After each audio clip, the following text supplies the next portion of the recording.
Hello students, important 2 mark 3 mark series இருக்கோம். நம்ம third lessonல ஒரு கான்செப்ட் நம்மளுக்கு புரிஞ்சிருக்கா, சரியா, கான்செப்ட் நமக்கு புரிஞ்சிருக்கா அப்படின்னு செக் பண்ணக்கூடிய ஒரு ப்ராப்ளம் தான் இந்த ப்ராப்ளம். லெசன் நம்பர் 3ல கேட்டிருக்காங்க. என்ன கேட்டிருக்காங்க பாருங்க, calculate the magnetic flux.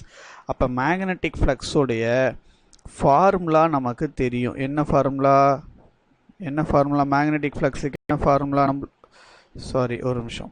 S, magnetic ஃப்ளக்ஸுக்கு என்ன ஃபார்முலா?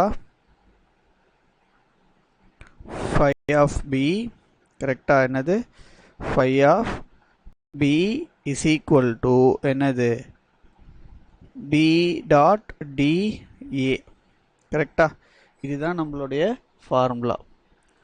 தட் இஸ் க்ளோஸ்ட் இன்டெக்ரல்னு வரணும் இந்த இடத்துல, கரெக்டா? Closed integral of B vector dot dA vector, இதுதான் நம்மளுடைய ஃபார்முலா. ஓகே.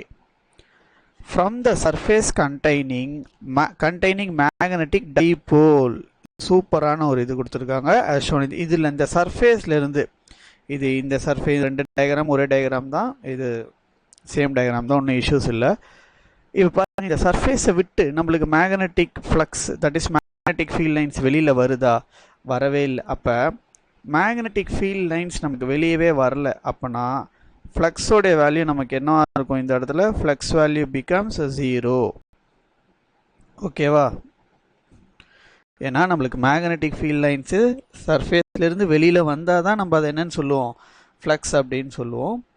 அதேமாதிரி நல்லா ஞாபகம் வச்சுக்கோங்க, magnetic monopoles do not exist. என்னது? மேக்னெட்டிக்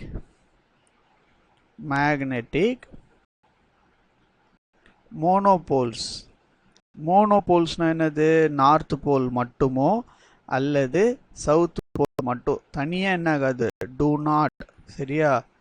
டு நாட் எக்ஸிஸ்ட், சரியா? ஒரு முக்கியமான ஒரு கான்செப்சுவல் சம்மு நம்ம பார்த்து வச்சுக்கிறது நம்மளுக்கு சேஃப் தான். ஓகேவா? ப்ராக்டிஸ் மோர். தேங்க்யூ.